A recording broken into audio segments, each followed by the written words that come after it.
Yes. Okay.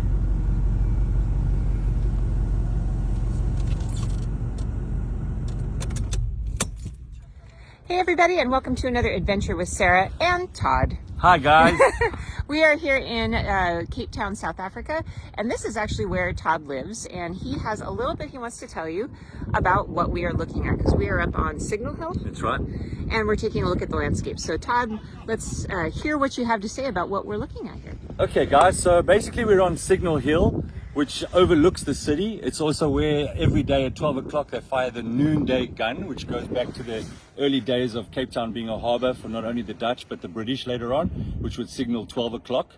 So the Signal Hill is basically the butt of the lion, and then they've got the back of the lion going up to Lion's Head. Lion's Head is a very prominent feature of Cape Town. The sailors coming to the ocean, from the ocean to the harbour, you'd see this shape and say we are approaching Lion's Head. To the left of Lion's Head, you've got Table Mountain.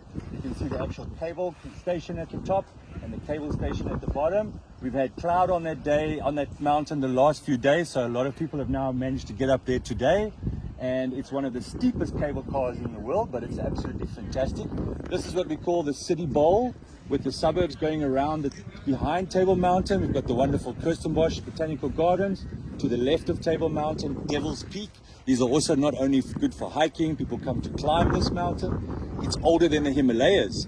And then of course in the far distance to the left, you've got the Stellenbosch Mountains, the Franschhoek Mountains. You can't quite see them from here. We went and had wine tasting there. And basically the land between Table Mountain and Stellenbosch was once upon a time covered by the ocean, because on the left you have Table Bay and on the right you have False Bay. False Bay, if you went around False Bay, you'd be going up the east coast. Table Bay, you'd be going up the west coast. Behind me is the Cape Peninsula, which is the most southwestern point of Africa. So this is my hometown, and I absolutely love Cape Town. It's a very user-friendly city.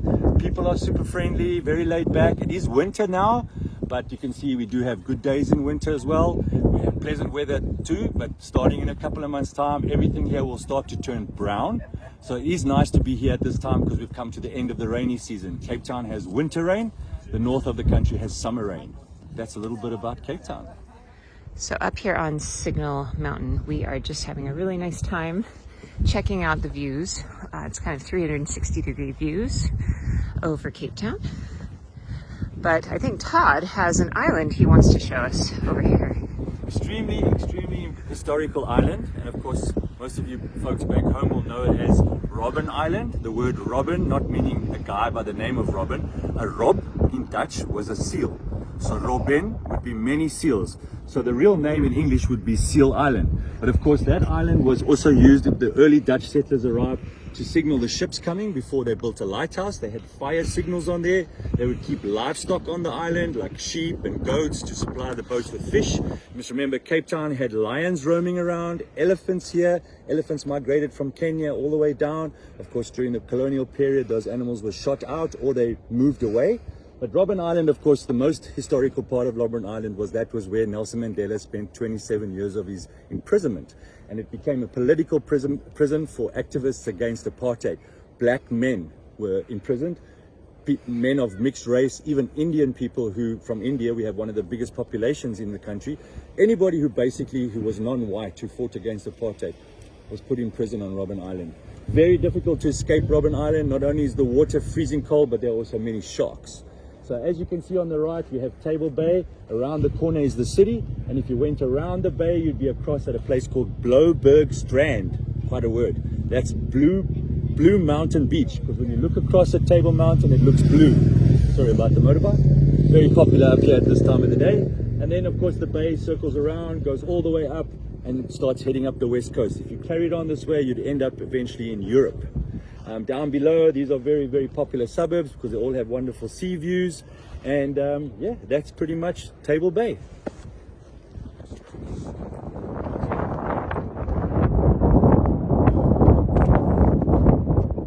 Okay, so right down there is what we showed you guys the other day, the colorful village of Bokop.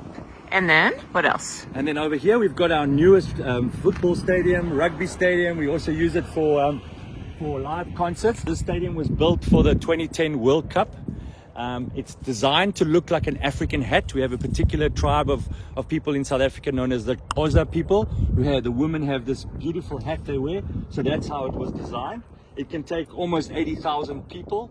And then to the right of that, you see the waterfront, which has now become a commercial tourist area, very safe, great restaurants, where the Robben Island ferry leaves from, a very easy usable area, wonderful shops, wonderful restaurants, wonderful cafes, really beautiful. It was part of the actual commercial harbor, and now it's become more of a tourist-friendly attraction. And then to the right, of course, we have the actual harbor.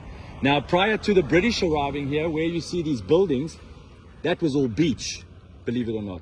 The English came and they actually reclaimed the land, pushed the ocean back and built a harbor. So before the British came, all the ships had to anchor way offshore because it's a fairly shallow area. It's not a natural harbor. And they had to then row everybody ashore. So now we actually have one of the biggest commercial harbors in South Africa. And then you've got the major city, lots of residential. That makes it a little bit different to Johannesburg, which has become less residential. Our city is not only commercial, but also very, very residential. And as I was pointing out earlier on, when we were on top of the Signal Hill, there you can see Devil's Peak. We have the Saddle, Maclear's Beacon, the highest point of the mountain, about 1,118 meters above sea level. And then this flat top mountain all the way to the cable car. Behind the mountain, well, to the right of the mountain, we have the 12 Apostles. So the Table Mountain is not just one flat table.